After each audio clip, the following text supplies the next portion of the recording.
اللہ تعالیٰ اس رات کی رحمتیں برکتیں ہمیں نصیب فرمائے۔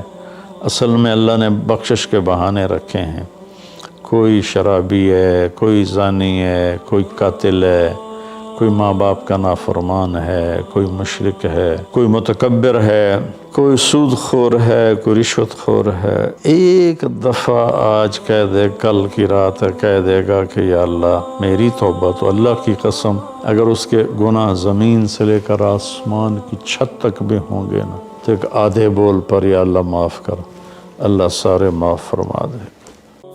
کیا آپ چاہتے ہیں اپنے اور اپنے پیاروں کے لیے نیکی کا کبھی نہ رکنے والا سلسلہ؟ تو مدد کریں بہترین صدقے سے اور دیجئے پانی کا تحفہ ان کو جو اس نعمت سے محروم ہیں۔ اپنے صدقات اور عطیات MTJ فاؤنڈیشن تک پہنچائیں۔ 15 شعبان کے مختلف نام علماء نے رکھے ہیں: شب برات، شب مغفرت، شب رحمت، شب برکت۔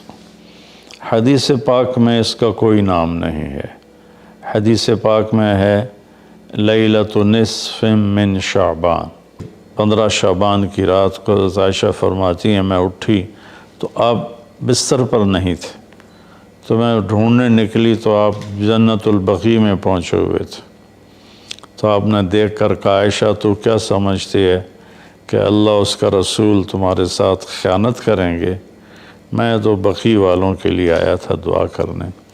پھر آپ نے فرمایا آج کی رات وہ رات ہے جس میں اللہ تبارک و تعالی بنو کلب ایک قبیلہ ہے جن کے پاس بھیڑ بکریاں بہت زیادہ تھیں، کہا عائشہ جتنی بنو کلب کی بھیڑ بکریوں کے جسم پر بال ہیں ان بالوں کی تعداد کے برابر اللہ تعالیٰ اپنے بندوں کو مغفرت فرماتا ہے، جہنم سے خلاصی فرماتا ہے۔ اس پر شب برات اور شب مغفرت علماء نے اس کا نام رکھا، میرے نبی کی زبان سے یہ نام نہیں نکلا۔ تو اس کی یہ فضیلت ہے کہ اس میں اللہ تعالیٰ کی طرف سے بخشش کا نزول ہوتا ہے۔ باقی یہ جو کہتے ہیں کہ اس میں فرشتہ اترتا ہے اور سارے سال کا بجٹ بتاتا ہے اور سارے سال کے واقعات، یہ کسی حدیث میں میری نظر سے نہیں گزرا۔ سورہ دخان میں فیہا یفرق کل امر حکیم کا جو آیت آتی ہے تو اس سے پہلے کی آیت شب برات کی نفی کرتی ہے، انا انزلناہ فی لیلۃ مبارکۃ، کہ ہم نے اس سے مبارک رات میں اتارا قرآن پاک۔ تو قرآن پاک تو لیلۃ القدر میں اترا ہے، تو اگر کوئی کسی قسم کے اعلانات ہوتے ہیں تو پھر شب قدر میں ہوتے ہیں، اس رات میں نہیں ہوتے۔ دوسرا یہ ہے کہ اس کے روزے اور بندگی کے بارے میں، شب قدر کی اللہ کے واسطے میری بات دھیان سے سنو، اللہ کی قسم کوئی خاص عبادت میرے نبی نے نہیں بتائی، لیلۃ القدر کی کوئی خاص عبادت میرے نبی نے نہیں فرمائی۔ حضرت عائشہ رضی اللہ عنہ نے پوچھا یا رسول اللہ اگر مجھے لیلۃ القدر نصیب ہو تو میں کیا کروں؟ کہا یہ دعا پڑھو، اللہم انک عفو تحب العفو فاعف عنی، اللہ تو معاف کرنے والا ہے، معافی کو پسند فرماتا ہے، مجھے معاف فرما۔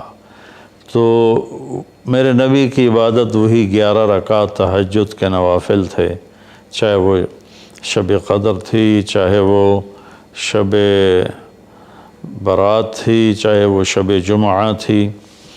تو اب اس کے نام پر لوگوں نے کیا کیا خرافہ، چونکہ ہم قرآن اور حدیث سے نہیں جڑے، کتابیں لکھی ہوئی ہیں، کس نے لکھی، اس کی سند کیا ہے، اس کی تمیز ہی کوئی نہیں ہے، تو وہ پھر بہت ہی زیادہ 4 رکعت پڑھو، پہلی رکعت میں یہ پڑھو، دوسری میں یہ پڑھو، تیسری میں یہ، چوتھی میں یہ سب بدعات ہیں، ان کا کوئی تعلق نہیں میرے نبی کے کسی بھی فرمان سے۔ میرے نبی نے صرف عبادت کا فرمایا ہے، عبادت، تو شب قدر میں بھی کوئی خاص عمل نہیں۔ اور دوسری بات یہ کہ اگر آپ نے عبادت کرنی ہے تو مسجد نہیں گھر، مسجد نہیں گھر، مسجد نہیں گھر۔ میرے نبی نفلی بندگی گھر میں ادا فرماتے تھے۔ اب شب برات میں صلاۃ تسبیح کی جماعت ہو رہی ہوتی ہے، یہ کتنی بڑی نادانی کی بات ہے۔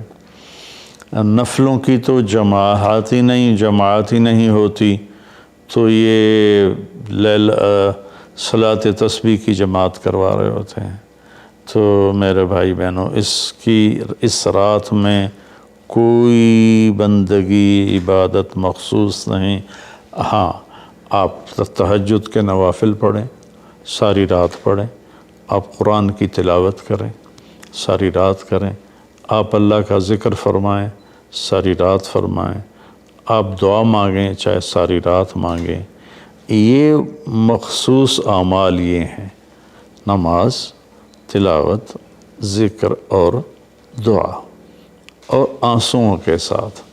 اپنی کھیتی کو پانی نہ لگے تو سوکھ جاتی ہے، ایسے ہی دل میں بھی ایک کھیتی آباد ہے ایمان کی، اسے آنسوؤں کے چند قطرے ہی سمندر کی طرح سیراب کر دیتے ہیں۔ تو آنسوؤں کے ساتھ نہ ہو تو کم از کم رونے والی کیفیت ہو۔ تو یہ تو اتنا سا شب برات ہے۔ روزے کے بارے میں جو ابن ماجہ کی روایت ہے، قوموا لیلہا وصوموا شہرہا، یہ روایت بہت شدید ضعیف ہے، اور علامہ البانی رحمۃ اللہ علیہ نے اس کو موضوع قرار دیا ہے۔ تو اس میں روزہ اس نیت سے رکھنا کہ میرے نبی کی سنت ہے، یہ غلط ہے، اس طرح یہ بدعت بن جائے گا۔ کوئی ویسے نفلی روزہ اس رات میں رکھنا چاہتا ہے مستحب سمجھ کے، نفل سمجھ کے، وہ میرے خیال میں اس میں کوئی قباحت نہیں ہے۔ لیکن سنت سمجھ کے اگر وہ رکھنا چاہتا ہے تو یہ بات صحیح نہیں ہے، چونکہ روزے والی روایت بالکل قابل اعتبار، قابل حجت نہیں ہے۔ اس میں تمام محدثین کا اتفاق ہے کہ یہ روایت شدید ضعیف ہے، اور شدید ضعیف سے استدلال نہیں ہوتا، اس کو حجت نہیں بنایا جاتا۔ کمزور اس کا ضعف اتنا شدید نہ ہو اور کئی حدیثیں جمع ہو جائیں تو پھر اس میں ایک طاقت آ جاتی ہے۔ تو اپنے آپ کو جوڑو اللہ کے قرآن کے ساتھ، اللہ کے نبی کی حدیث کے ساتھ۔ صحیح حدیث آپ کا ماخذ ہوگا تو آپ کو آسانی ہوگی کرنے میں۔ تو اصل میں عبادات میں اعتدال ہے۔ شاید ہی کوئی رات میرے نبی ساری رات جاگے ہوں، شاید، اور شاید ہی کبھی آپ نے مسلسل، اس میں تو میں پورے یقین سے کہہ سکتا ہوں کہ آپ نے زندگی میں ایک دفعہ بھی عشاء کے وضو سے فجر کی نماز نہیں ادا فرمائی۔ بعد میں ایک رہبانیت کا ٹچ آیا کہ بندگی میں بہت زیادہ زیادتی اور اپنے نفس کشی میں راہبوں جیسی تھوڑی تھوڑی جھلک۔ نبی کی زندگی پڑھو، آپ کو پتہ چلے گا زندگی ہے کیا۔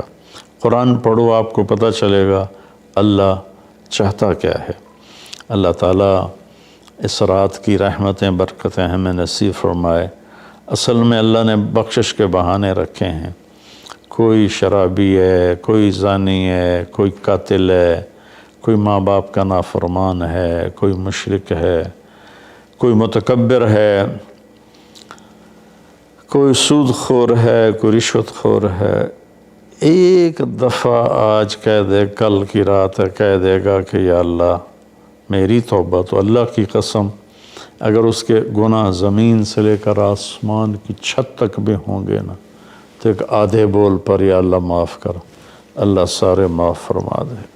سبحان اللہ۔ آگے جملہ بڑا خوبصورت ہے، ولا بالے، اس میں تکبر ہے، ولا بالے، ہمیں کسی چیز کی کوئی پرواہ نہیں۔ تو کسی نافرمان کو حقیر نہ جانو، اور کبھی اپنی نیکی پہ تکبر نہ کرو۔ اور ایک جرم اور بھی ہے جو میں کہتے 30 سال ہو گئے، فرقہ واریت سے توبہ کرو۔ اپنے فرقے پہ جمے رہو، لیکن دوسروں سے نفرت، سلام بھی نہ کرنا، جنازہ بھی نہ پڑھنا، حرم شریف میں جا کر بھی نمازیں نہ پڑھنا۔ اچھا اللہ کے واسطے آج بہت اویئرنیس ہو چکی ہے، تو مہربانی کرو، امت بنو، محبت کرو، ایک دوسرے سے ملو جلو، ہم امت بن کے چلیں۔ اختلاف رائے کے فیصلے آخرت میں ہو جائیں گے۔ قل کل یعمل علی شاکلتہ فربکم اعلم بمن هو اہدی سبیلا۔ ایسی اس میں جو دیگیں چڑھائی جاتی ہیں، خیرات کی جاتی ہے، یہ بھی بدعت سنت سمجھ کے کوئی کرے گا تو بدعت ہے، ویسے فی سبیل اللہ کوئی دیکھ کرنا چاہتا ہے تو ٹھیک ہے۔ اللہ تعالی ہمیں عمل کی توفیق بخشے۔ کیا آپ چاہتے ہیں اپنے اور اپنے پیاروں کے لیے نیکی کا کبھی نہ رکنے والا سلسلہ؟ تو مدد کریں بہترین صدقے سے اور دیجئے پانی کا تحفہ ان کو جو اس نعمت سے محروم ہیں۔ اپنے صدقات اور عطیات MTJ فاؤنڈیشن تک پہنچائیں۔